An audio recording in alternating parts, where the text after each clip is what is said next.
Ayun, good morning guys. Good evening, good afternoon sa lahat. Welcome to my YouTube channel, Rosalski TV.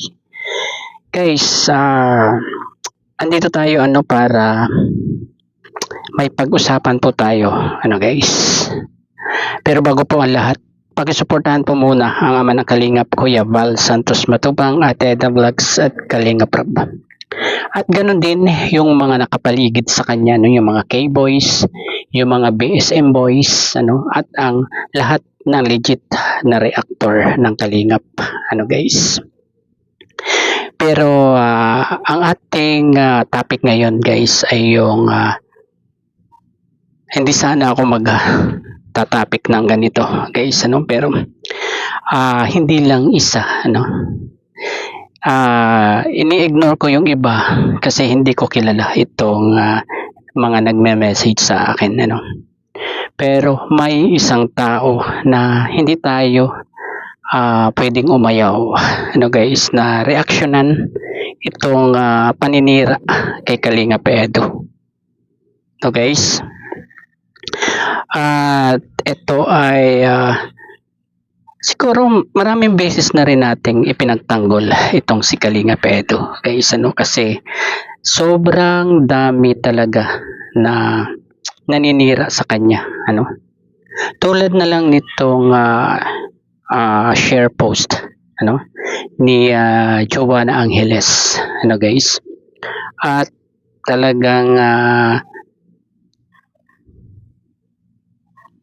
ang daming bashers ni Kalingap Edo dito, guys, at mababasa nyo yung mga sinasabi nila diyan sa aking thumbnail, guys, at pinapalabas nila na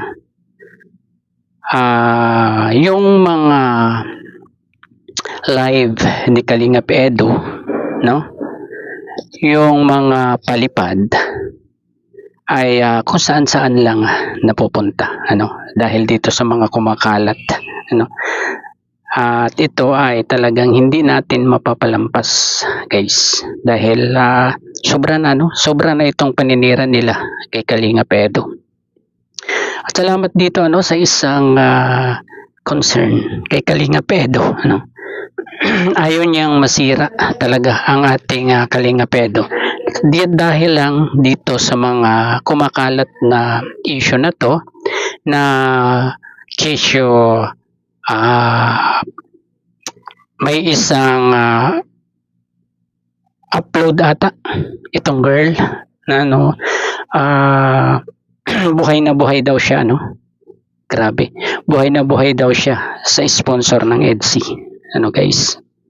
Ibig sabihin, yung mga palipad daw kay Kalingap Edo ay lumalabas na ginastos dito sa girl, guys. Yun ang paninira, sana ang mga nagpapalipad kay Kalingap Edo ay hindi maniwala, guys. Sana ay magtiwala pa rin sila kay Kalingap Edo dahil dito sa mga kumakalat na to. Isa pa itong si Joanna, sana hindi mo na i-spread pa pag may nabasa ka o napanood kang ganitong mga issue, guys. Pero hindi magagawa ni Kalingap Edo yung ganyang issue, guys.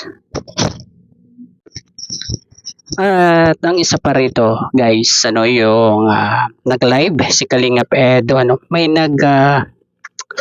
appear doon na nakita nila na katiks daw, kausap daw ni Kalingap Edo yung isang ayun, yung nakunan doon sa kanyang live,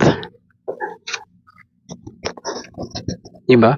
Napakahihina, grabe, lahat na lang ginagawa ng kahulugan, di ba, guys?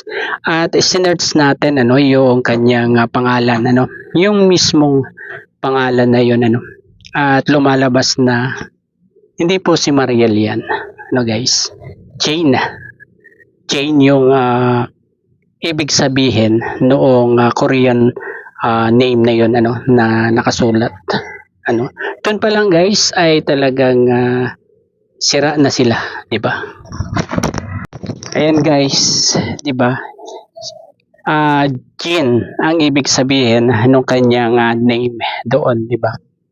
Pero ang ibig sabihin din niyan ay Jane, 'di ba? Malay natin po yung kausap or ka-chat ni Kalingap Edu ay si Biancy Jane. 'Di ba guys? Tawanan lang natin yung mga ganyang mga issue guys, ano? At talagang malinaw na sinisiraan nila itong si Kalingap Edu. 'Di ba guys?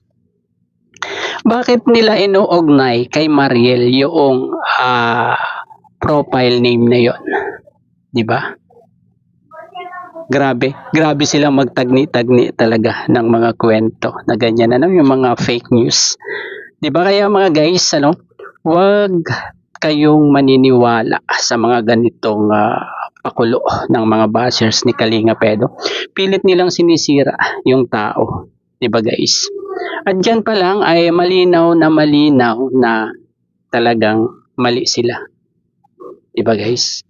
At tungkol naman doon sa mga palipad ng mga sponsor ni Kalinga Pedro, ano? Nako, wag rin po kayong maniniwala na kay Mariel ginastos na ibinili ng iPhone. 'Di ba? Yang mga palipad na 'yan, 'di ba?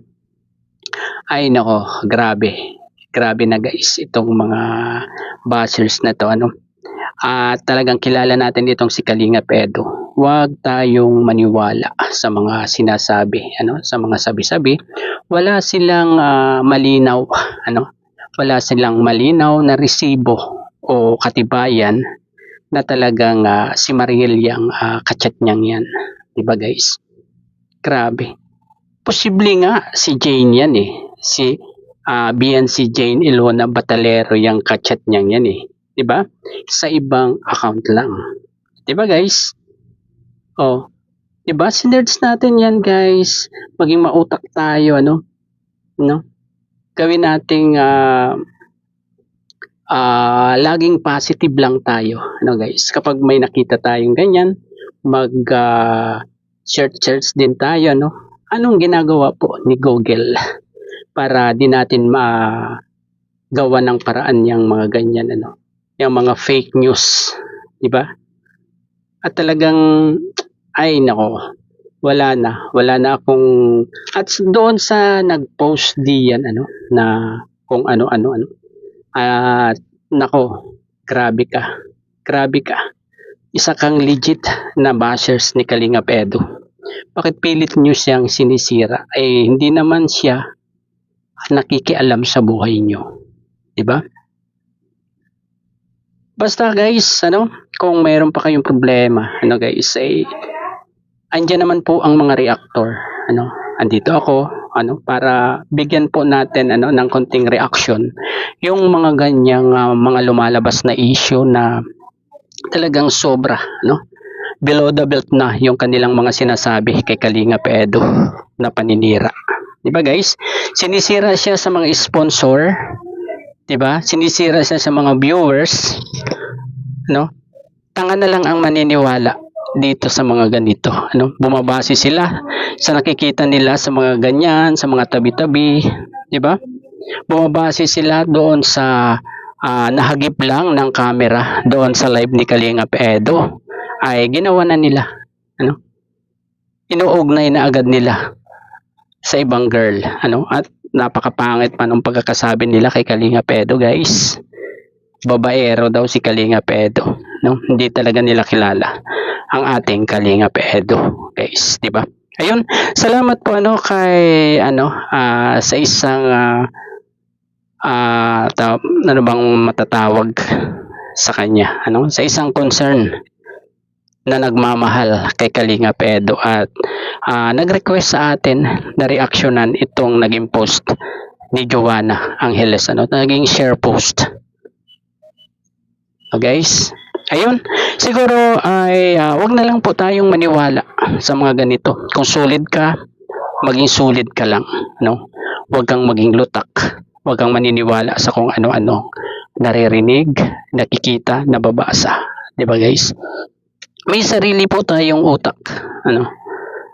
tayo mismo mag-research kung totoo ba to ating nababasang ito, at wag na nating ikalat pa kung may mga ganitong mababasa tayo or mapapanood, 'di ba? Huwag naman po nating ikalat para na lang kay Kalingap Edu at lalong-lalo na sa EDSI. Guys, wag nating hayaang masira ang dalawa ng mga ganitong fake news.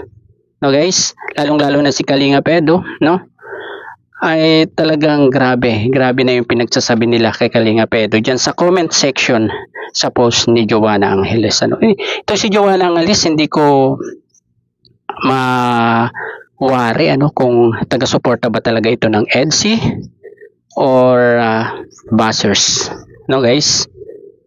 Kasi pinopost pa niya itong mga ganitong sa halip na i-report niya yung na misleading, 'di ba? Ay hindi, ipinost pa niya sa kanyang social media. Di kakalat na talaga ito, guys. Ayun, siguro hanggang dito na lamang po ang ating kunting topic ngayon, at salamat talaga doon sa concern na yon, na hindi natin talaga siya maayawan alam natin talagang tumutulong siya kay Kalingap Edu.